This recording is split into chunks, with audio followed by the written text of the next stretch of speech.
no other way to do it than to stay true to it. That's Krayzie Bone right there.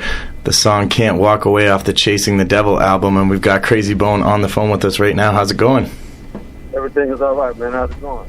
Very good, very good. Just enjoying the new flavor, the invigorating flavor of this new album that you got out here, Chasing the Devil. It's a very good project, man. Definitely big props on it. How's it feel that it's now released and out in the public, and you got people giving you some feedback?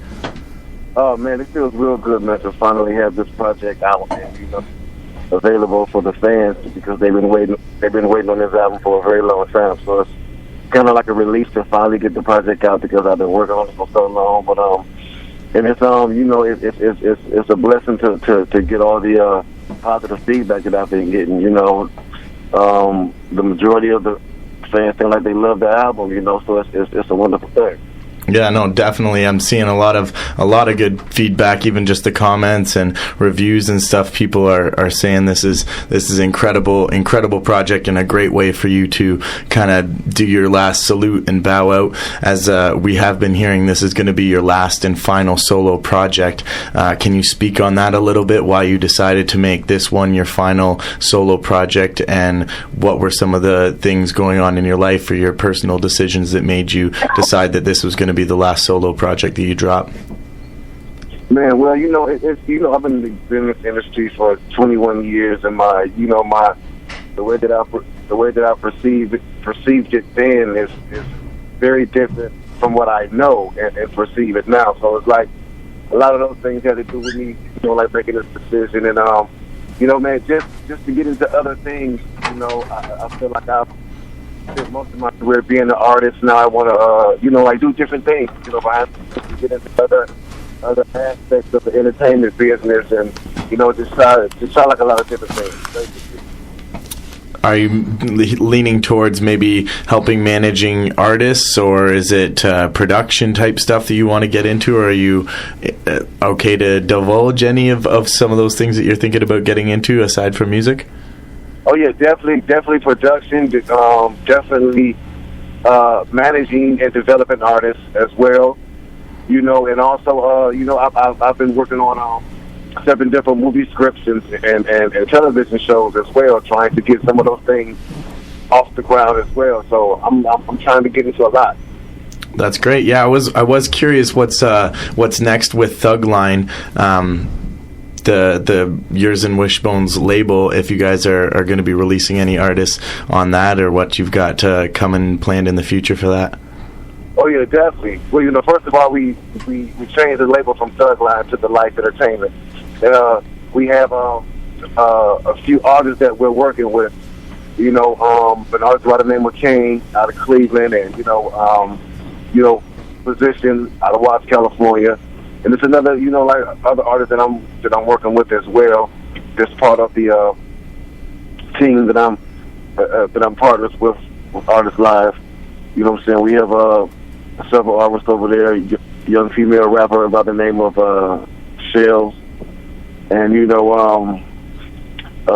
also singer and writer that goes by the name of Joel James. So they're signed to Chris Brown. So we doing a lot of, doing a lot of things. And like I said, man, just trying to get into other aspects of the business and just mix it up a little bit, For sure. I like it.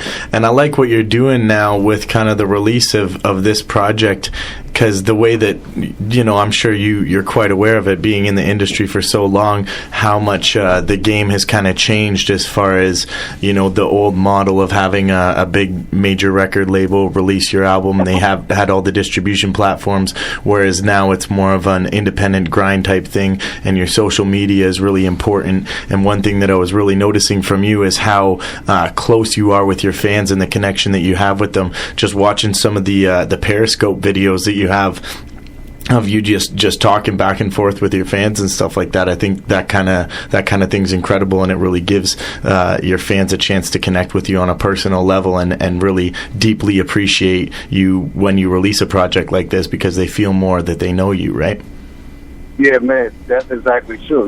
Because you want to show the same love and support back to those people who made you who you are. You know what I'm saying? You want to be able to reach out to your fans, and you want to be accessible, you know what I'm saying, to your fans, so they can feel like, you know, they really were a part of you, you know, being successful in your career. I think that's very important for every artist to understand that and to be in touch with the artist. Now, I mean, with the fans. Now, you know, it is a certain way you do it where you still have a certain amount of privacy, but, you know, if we're serious about this, you have to understand that there's no one going to spread the message of your music like your fans.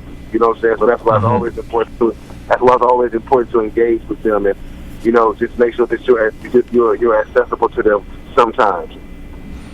Definitely. No, it's good. It's a great thing to have, I think, and it's incredible that you have that personal connection with your fans. Us in the studio here, myself and AV, we've been fans for years since listening to you, back in the day, first albums and all the work that you've done with some of the most legendary MCs and artists in this game right now today. Now that you've finished this project, this solo project, we're definitely curious, is there something going to be happening again with Bone Thugs? Are you guys putting together another album, or is that in the works? Is there still going to be more music from Krayzie Bone that we're going to hear at all, or is this the last bit? I mean, you know, we right now there's been talks about us like finishing up, you know, like a 20th year anniversary album, you know, and doing all that, you know what I'm saying? But that's still in the works. That's still in the making, you know what I'm saying? We haven't gone into production on it yet, but it's definitely something that's in the making, you know. And man, like I said, in between these installments of Chasing the Devil, I will be dropping like other little mixtapes and EPs that I usually do. You know, I have a series called the Fix Tape that I'm going to be dropping in a Fix Tape 5, and I'm going to be dropping a Quick Fix Part 2. So, I mean, yeah, it's just a lot of music that I have had in the archive for a while, and, you know, I'm like, since I'm emptying the vaults out, you know what I'm saying, I might as well get as much music as I can on this final run, you know. Yeah, no, that's a very good idea. And if you've got all the songs, like you said, archived away, you might as well get them out for the fans to hear. So it's good. It's good for us to hear, and I'm sure everybody else listening to know that, you know, this isn't the last of Krayzie Bone that we're going to be able to hear. Because we got to say, this project, very, very well done. Obviously, you're coming with some like new invigorated fire, it seems, and just the messages and stuff that you're talking about on the album. I want to dig deeper a little bit into that. The title is called "Chasing the Devil." Can you speak a little bit on why you chose that as the title, and kind of, you know, the artwork's very, very visual. You know, the pyramid going on, this big building in the back here, these girls in this car and stuff. Like, what was the inspiration behind the visuals of the cover and all of the lyrics and songs that went into Chasing the Devil? I mean, the inspiration was, you know, just like I said, when I got into the business back then, I looked at the business a certain way. You know, we all wanted to get in and make money and be famous and, you know, have those material things. You know what I'm saying? You know, that was that's what we were attracted to. Although we loved the music, you know what I'm saying, we also loved what came with it. And, you know, man, just over the years you start to realize, you know, like those things are not as important as you once looked at those things then. And, you know, when you get older and mature, you know, your attitude starts to change, and you start to see things clearly. You start to see things as a mature adult. You know, and then you just realize, like, some of those things are just not as important as they used to seem. And a lot of these things are distractions, you know, that's distracting us on real life.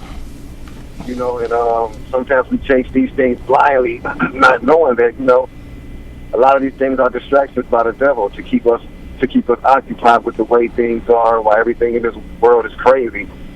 You know what I'm saying? Like, some of these is just machinations and snares that the devil set up for us, man, to keep us unfocused. And, you know, I figured that this album is definitely like shedding light on that. It's a complete wrap-up of my whole 21 career, what I've seen, what I've done, what I've seen others do, just my experience in the game, from the good, the bad, and the ugly. That's incredible. It's great to have somebody like you that's been through it to share that experience with people, so that we can understand, what that devil is really like. And I'm sure everyone can relate to that on a personal level, as far as the devils that we're all chasing in our own lives. Just simple things that you're saying it's a distraction. Materialistic things. People are always out to get the next nice clothes and next new jewelry and new car and new women, new everything, right? And that's what's kind of perpetuated through the media right now and through television, and watching celebrity lifestyle television shows and reality TV shows. People kind of get gravitated towards that lifestyle when as you say, you've been there and done that, and it's not very fulfilling for you. Oh yeah, and for your soul. Oh yeah, definitely. At some point, it becomes because like I tell everybody, like you no matter how much money you make, you're never completely happy with it all, because there's just because money is not a problem anymore. Other problems always find a way to make it into your life, whether it be health wise, whether it be anything.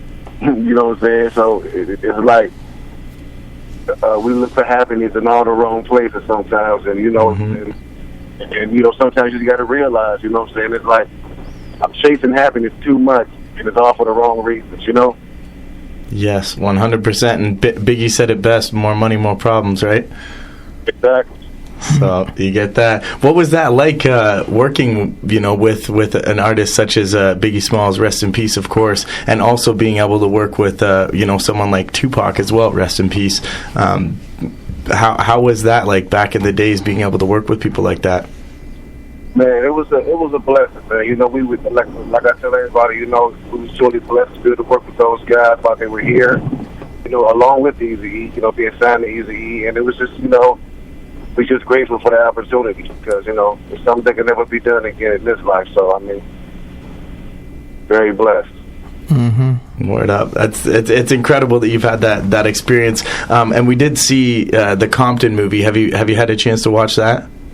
Yes, indeed. Yes, indeed. What were your reactions to having Bone Thugs in the movie and that interaction with Eazy-E and stuff like that? How accurate, in your opinion, was the movie, and how the whole story was portrayed? Because you guys were actually there, right? Yeah, man. Well, I liked the movie. It was cool. It was. I think they captured the essence of the group and all the issues that they faced and that they went through at that time, and of course they pick up a few things in there, but that's Hollywood. You gotta add like a little. I guess you gotta add like little stuff in there, like to make it more cinematic or whatnot. But pretty much the majority of it was pretty accurate. You know what I'm saying? It wasn't the whole complete story by far, but what they did cover, was pretty accurate. Yeah, it's hard to fit the whole story in a 2-hour movie, but yeah, no, it was cool to see that they definitely acknowledged the group and had you guys as a part of the movie. What was Eazy-E like as a person, like dealing with him, because you guys were on his label? What was that like, being around him and dealing with him business wise and personally as well? Well, man, it was cool for us because we came up listening to him. He was one of our. We definitely was big fans of him and NWA. That's why we even pursued him, because we were like real big fans and we could identify with him more. So, when we got a chance to be around him, it was just like, he was just a normal dude. You know what I'm saying? He liked doing stuff that normal people do. He was very creative. Had a very big vision of what he wanted, and when he got with us, he had an even bigger vision for us, you know what I'm saying? So, man, he was just a creative dude, man. He just loved doing what he did.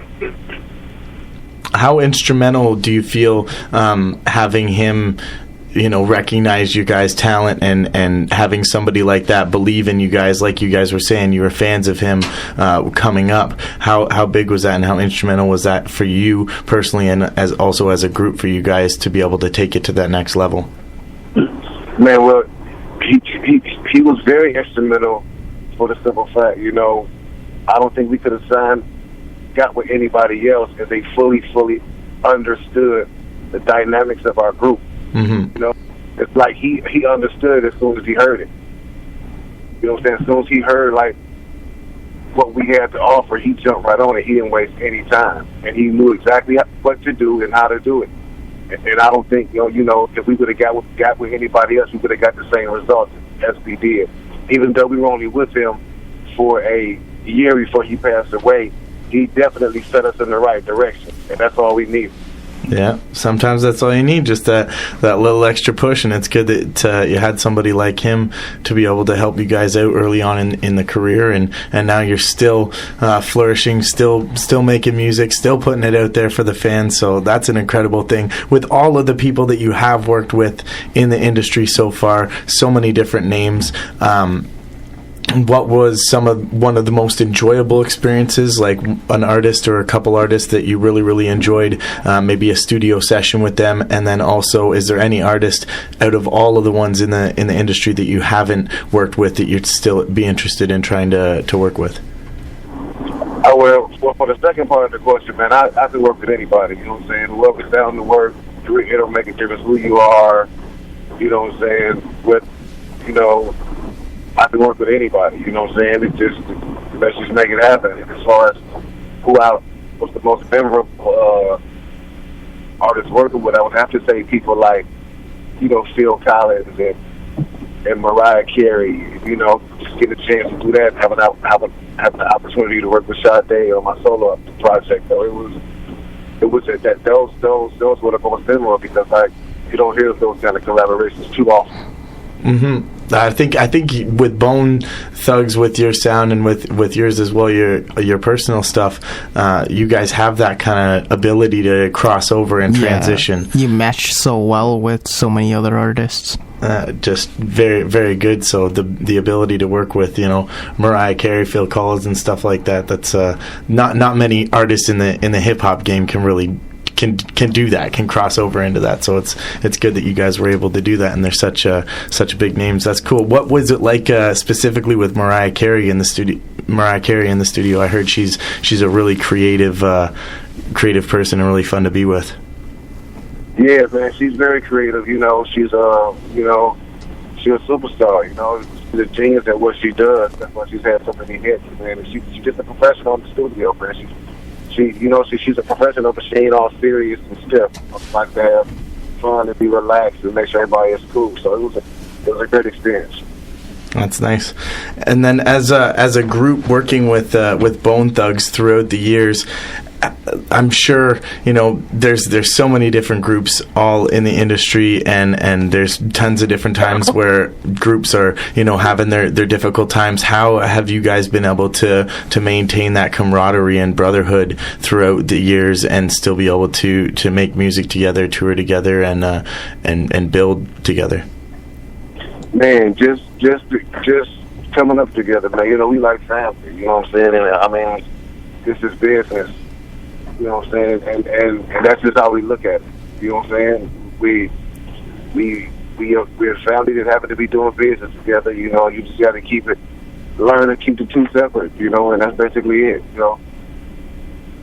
Word up. And I'm sure you guys feed off each other too as well. I noticed even just with the more activity that you were doing on Periscope and different social media sites, it seemed like some of the other guys were catching on to that and doing that as well. Can you speak a little bit on how that dynamic works throughout the group as you guys feed off each other as you're doing different music and also different innovative things with how you're reaching out to your fans? I mean, yeah, man, we all pretty much we understand the whole game now. Like I said, we are old enough. We understand the game. We understand what we have to do. We have to use these different, roadways that we get just to stay in contact with the fans. And I think we all understand that on a professional level. Well, it's great that you do, and it's great that you do have that ability to reach out to everybody, and amazing that you've had the chance to take the time to do an interview with us today. So we really appreciate your time. I just wanted to say thanks. Yeah. Big time. thanks for all of the music that you've done over the years, and you've inspired so many people. Just even when we were talking about doing the interview with you, so many people hit us up saying how your music has personally affected their lives and changed their lives in a way, and they've been fans for you for years. So just want you to know people are still rocking with you. We're going to continue playing this new album, Chasing the Devil, and keep supporting you as always. And big salute for everything that you've done for the hip hop community and making this music, man. It's incredible stuff. Thank you, man. Appreciate that, man. Very, very much. Pal, much respects, brother. Thank you so much. And we're looking to hear those mixtapes coming out, and also the 20th anniversary Bone Thugs and Harmony project, if that comes out. Very, very excited about it. So much respects, bro. Yes, indeed, bro. All right. Take care.